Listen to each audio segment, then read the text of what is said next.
Oi, aqui é o Dida de novo. Depois de muitos anos, eu consegui terminar de ler um livro. E o livro que eu escolhi é um clássico, talvez não é um livro para uma pessoa que não tem o costume de ler, como é o meu, que é o Memórias Póstumas de Brás Cubas. Mas é um livro que eu sempre tive muito interesse de ler pela folha de rosto, né? As pessoas dizem, não julgue um livro pela capa. Esse aqui tem várias versões, então talvez não foi pela capa, mas tem essa frase aqui, nessa folha de rosto, que para mim foi muito impactante, que diz: ao verme que primeiro roeu as frias carnes do meu cadáver, dedico como saudosa lembrança essas memórias póstumas. Eu achei muito poético o jeito que ele trata a morte, né, nessa frase. E para 2025, me tornar um leitor foi uma das minhas metas. E eu tenho consciência já que eu não vou ser o leitor mais assíduo e mais devorador de livros, mas uma meta humilde, assim, pessoal minha. Eu coloquei para mim que eu quero ler pelo menos um livro a cada 2 meses. E não precisa ser um livro assim, nossa, um conteúdo muito técnico, muito político, muito famoso. É alguma coisa que eu queira ler, simplesmente para eu ter o hábito de ler. E uma das motivações para isso é porque eu quero ser aquela pessoa que tem um conteúdo, sabe, para conversar sobre alguma coisa, algum assunto, e não sempre falar das mesmas coisas, sabe, ter um pouquinho de conhecimento de cada coisa. E eu acho isso bacana. Eu sempre admirei muito quem lê bastante, mas eu nunca consegui porque, na verdade, eu nunca me dediquei para isso. Ler é uma tarefa um pouco até desgastante, que exige que você tenha persistência, foco, ainda mais hoje em dia que a gente está muito viciado em tela, né? Celular, a gente gasta horas sem fazer nada produtivo, nada importante. Celular, a gente só fica ali rolando o feed, a gente acaba por perder tempo.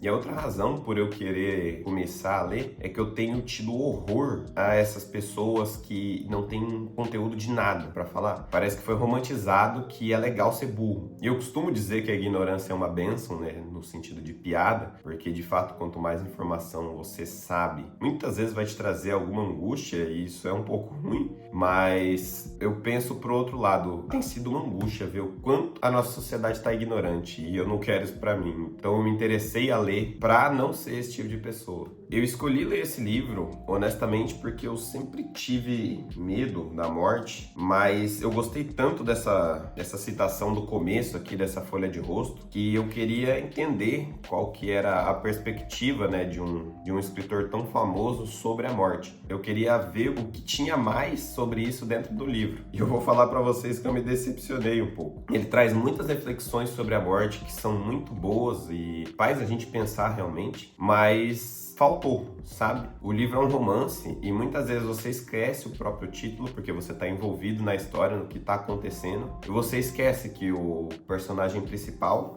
que é o Brás Cubas, ele já está morto, né? E ele está contando a história a partir das memórias dele. Mas, por outro lado, os momentos que ele traz as reflexões sobre a morte são muito boas. Eu separei algumas, na verdade 2, para não ficar me estendendo muito, das que mais me chamaram a atenção, e vou ler aqui um trechinho dessa versão que eu tenho, capítulo O Senão do livro, que ele fala assim: começo a me arrepender desse livro. Não que ele me canse, eu não tenho o que fazer. E realmente, expedir alguns magros capítulos para esse mundo sempre é tarefa que distrai um pouco da eternidade. Falando que ele tem tempo porque ele está morto. Mas o livro é enfadonho, cheira a sepulcro. Traz certa contração cadavérica, vício grave e, aliás, ínfimo.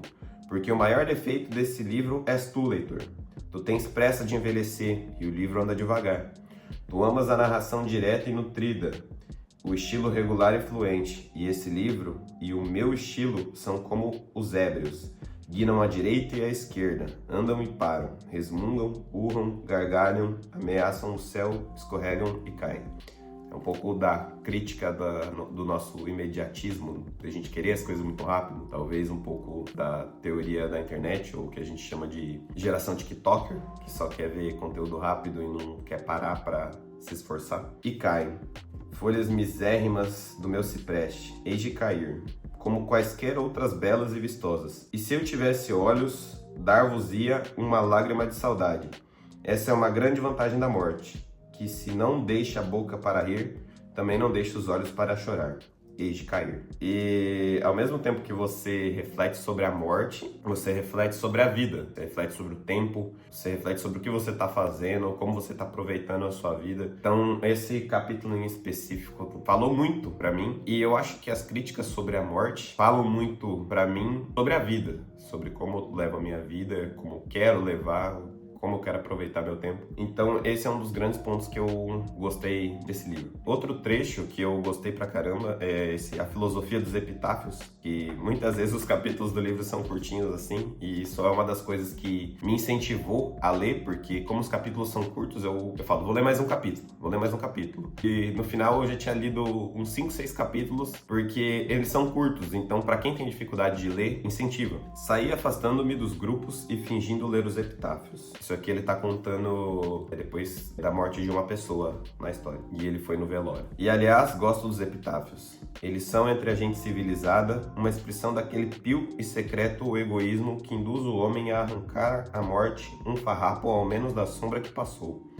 Daí vem talvez a tristeza inconsolável dos que sabem os seus mortos na vala comum.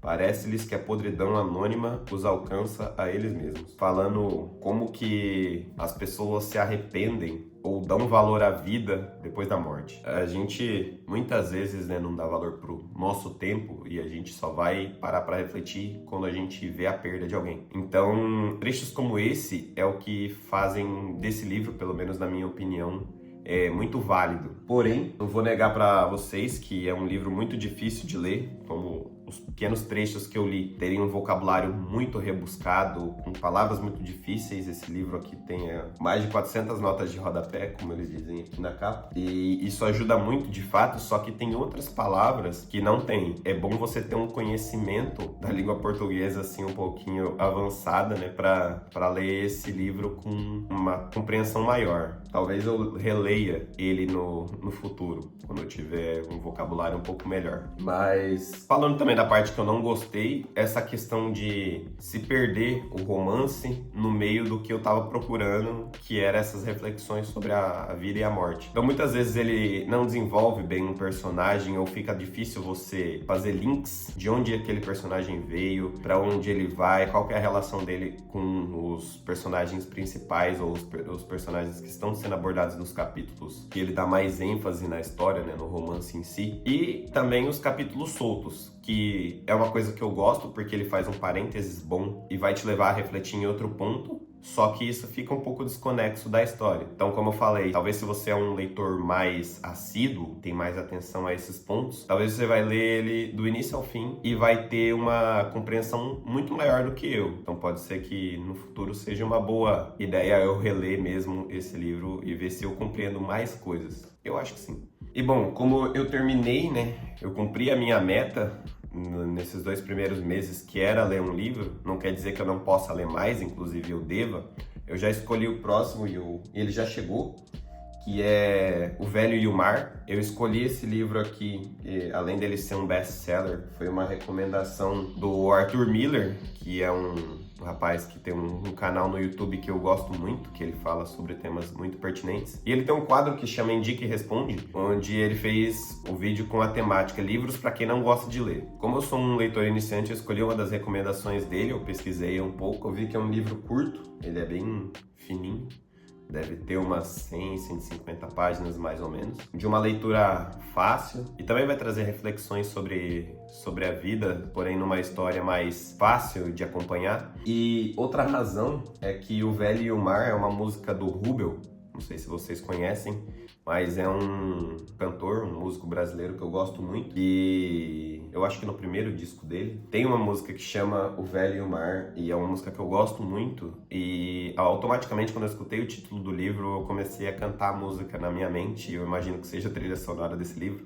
Eu não sei se ele fez a música por conta desse livro, mas na minha cabeça faz sentido e agora eu quero ler para descobrir. Eu já comecei, na verdade, tem umas 3 ou 4 páginas, ali ele contextualiza o que é a história de onde ela se passa, quem são os personagens principais, mas eu não sei como isso vai se desenvolver, então se vocês tiverem curiosidade, podem deixar aqui nos comentários que eu posso trazer um outro vídeo falando sobre esse livro aqui. Se alguém já leu também, pode deixar um comentário aqui, falar se é bom, se gostou, se não gostou, o que não gostou. Eu só vou ler os comentários depois que eu terminar. Bom, e para finalizar, ler é um hábito que eu sempre tive admiração, né, pelas pessoas que leem, mas eu nunca me esforcei para isso. Não é uma coisa que a gente faz do dia para noite. Porque ler exige concentração, às vezes você vai ver coisas mais interessantes, mais legais. Você vai ver até sua mãe lavando louça lá na pia, você vai querer ir ajudar, vai querer ir lá secar, porque ler é uma tarefa difícil e fazer qualquer outra coisa vai ser mais motivador, só que é uma coisa que traz um benefício a longo prazo. Então eu tenho buscado essas coisas que têm benefício a longo prazo e eu acho que isso só tem a agregar para mim. Além de me trazer o maior conhecimento, o maior vocabulário, ter conteúdo para falar com as pessoas, eu ainda vou aprender a me esforçar para fazer outras coisas que sejam tão difíceis quanto ler. Bom, se você gostou do tema, eu te convido a curtir e compartilhar. Eu não tinha falado isso aqui ainda, né? Mas eu pretendo fazer esses vídeos com um pouco mais de frequência e isso incentiva muito a quem está desse lado de cá a continuar. Meu nome é Matheus, mas você pode me chamar de Dida e eu espero te ver por aqui no próximo vídeo. Até mais!